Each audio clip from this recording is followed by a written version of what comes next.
The surprising admission by the head of the massive clothing chain H&M. He says that the company's models have been too skinny, and he's committed to doing something about it. ABC's Dan Harris has that story.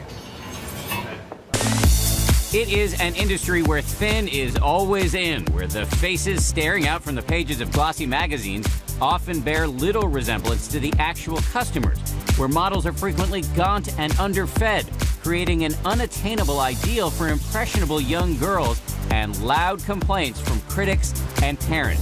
I think that consumers are starting to say, we are changing demographic. We want to see fashion brands promoting other body types besides just the stick-thin traditional model.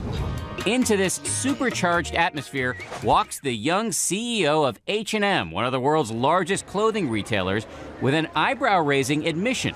Karl Johan Persson telling Metro World News, quote, "Some of our models have been too skinny. That's not okay."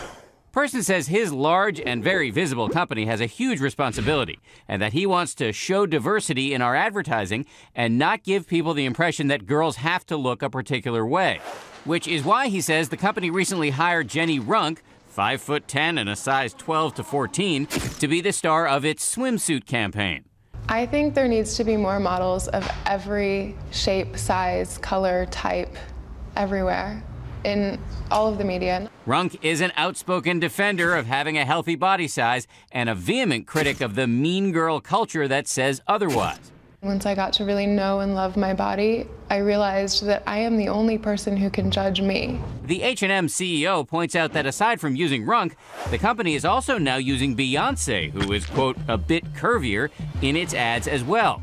I believe that the models in our advertising should look sound and healthy, he says. When a CEO of a major clothing company like H&M makes this kind of a stand, people are forced to pay attention, and it's definitely about time. So will these moves by H&M's young CEO bleed out to the rest of the fashion industry? Customers care about these issues, says Persson, and that puts pressure on us as companies. For Good Morning America, Dan Harris, ABC News, New York.